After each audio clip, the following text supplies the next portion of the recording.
President Gotabaya Rajapaksa declared open the second session of the 9th Parliament today.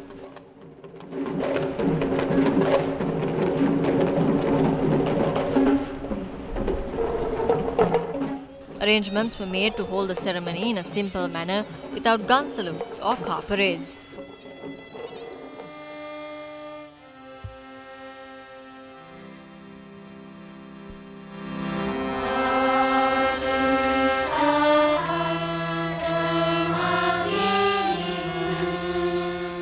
The President extended an open invitation to all political parties today.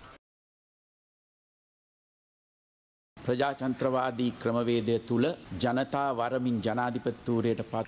a president elected under a democratic framework, I am responsible to all the people. There is no difference in the responsibility I bear for the people who voted or didn't vote for me. Therefore, as the country's president, I am requesting everyone to extend their support in overcoming the country's challenges while fulfilling the duties of the government and opposition properly, both in and outside Parliament. සහාය වන ලෙසට රටේ ජනාධිපතිවරයා ලෙස මා ඔබ සියලු දෙනාගෙන්ම ඉල්ලා සිටිනවා. The President stressed that Sri Lanka is a country that respects international laws and conventions. මා වගකීමෙන් කියනවා මගේ පාලන කාලය තුල I wish to responsibly state that the government hasn't supported the violation of any human right under my administration. While prioritizing the country's sovereignty and national security, we are always willing to respond positively to the observations put forward by the international community. We are an independent and sovereign state. We don't have to get involved in issues that arise between powerful nations. While respecting our neighbours, we need to maintain a friendly policy with all countries. අප අපේ අසල්වැසියන්ට ගරු කරන අතර අපට අවශ්‍ය වන්නේ සෑම රාජ්‍යයක් සමග මිත්‍රශීලී ප්‍රතිපත්තියක් අනුගමනය කිරීමයි. The President also commented on the government's fertilizer policy. සමහර තීන්දුව මහජන දුෂ්කරතාවයන්ට හේතු නිසා ඒවා We had to change certain decisions because it was causing inconveniences among the people. However, the government's policy on green agriculture remains unchanged. Therefore, we hope to rectify these mistakes and continue the implementation of this policy in a beneficial way. We need to engage in farming by utilizing all available lands in the country. I expect the support of the youth who love this country and those who engaged in painting murals on walls and began cultivating on barren lands in this endeavor as well.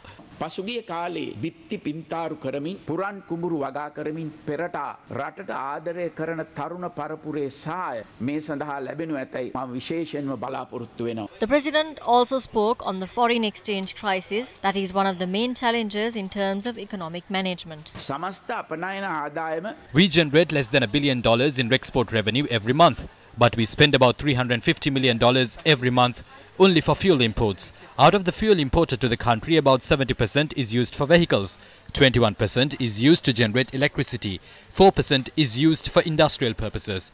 When we grant permission to import vehicles in future, we hope to give priority to electric vehicles.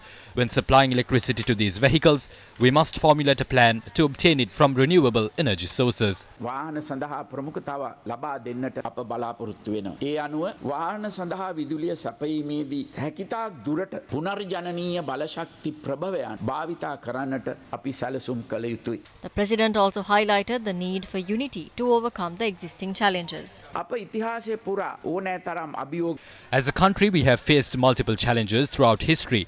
We have overcome those challenges when there was good leadership. We are capable of overcoming the current challenges as well. I am ready to provide the leadership required for that. I need the support of you and the people to implement those plans successfully. We must be responsible for the future generations. Therefore, I expect everyone who loves this country to unite and provide the support. වගකිය යුතුයි. ඒ නිසා රටට ආදරය කරන සියලු දෙනා එක්ව මේ අවස්ථාවේ ඒ සහාය ලබා දෙනු ඇතැයි මම බලාපොරොත්තු වෙනවා.